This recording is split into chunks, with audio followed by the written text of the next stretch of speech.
Doesn't hit the stage till about 7:45, I understand. In order to get a CD that is being sold at the show that is only going at... But Trump has been attacked. I would say...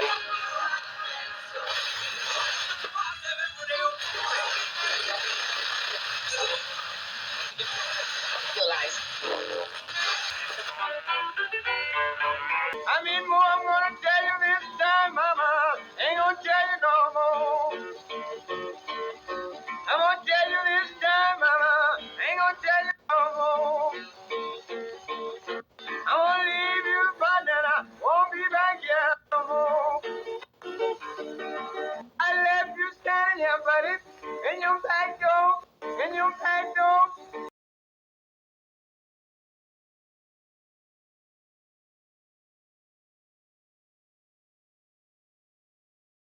But we've got good news. We've got just spoke with Speaker McCarthy, and we've reached a bipartisan budget agreement to the full Congress.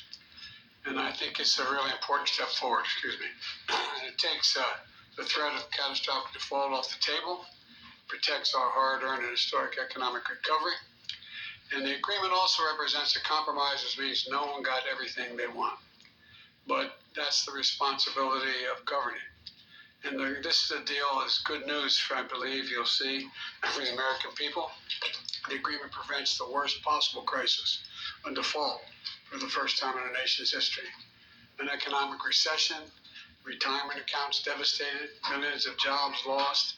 It also protects key priorities and accomplishments and values that congressional Democrats and I have fought long and hard for.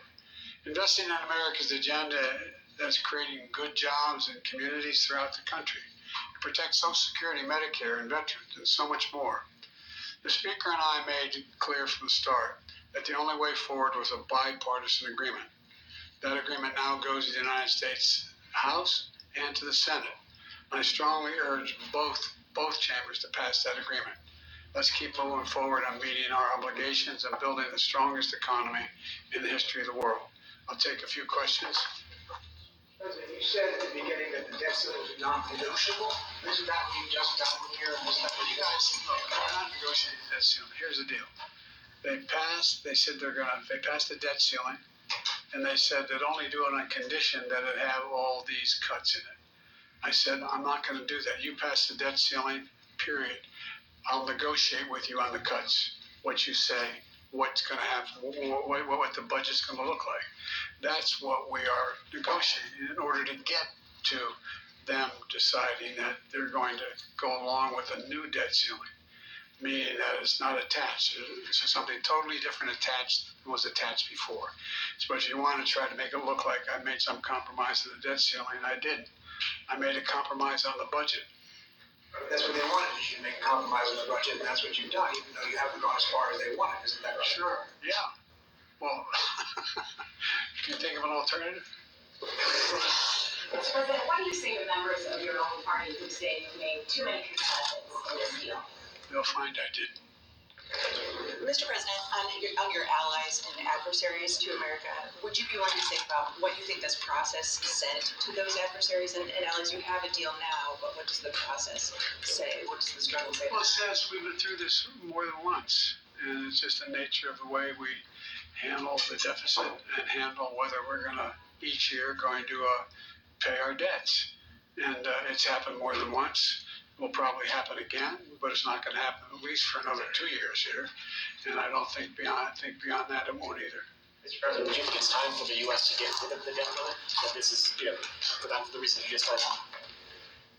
No, I think it would cause more controversy getting rid of the debt limit, although I am exploring the idea that we would, at a later date, a year or two from now, decide whether or not the 14th Amendment, how that actually would impact on whether or not you need to do the debt limit every year. But that's another day. Thank you. Mr. President, do you think Speaker McCarthy has the vote, and did he negotiate in good faith? I think he negotiated with me in good faith. He kept his word. He said what he would do. He did what he said he'd do. And I have no idea whether he had votes. I expect he does. But I don't think he would have made the agreement. Mr. President, do you have a comment on the elections in Turkey? Have you spoken with President Erdogan? I have not spoken with him yet. Do you wish to Do you have a comment? some of your Democratic colleagues are saying that this policy will lead some people to go hungry. What is your response to that? It's ridiculous assertion. Do you wish you started these negotiations sooner? Mr. President, is financial aid for Ukraine secured in your new budget?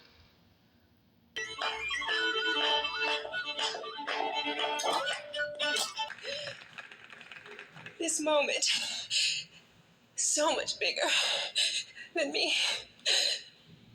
This moment is for Dorothy Dandridge, Lena Horne, Diane Carroll.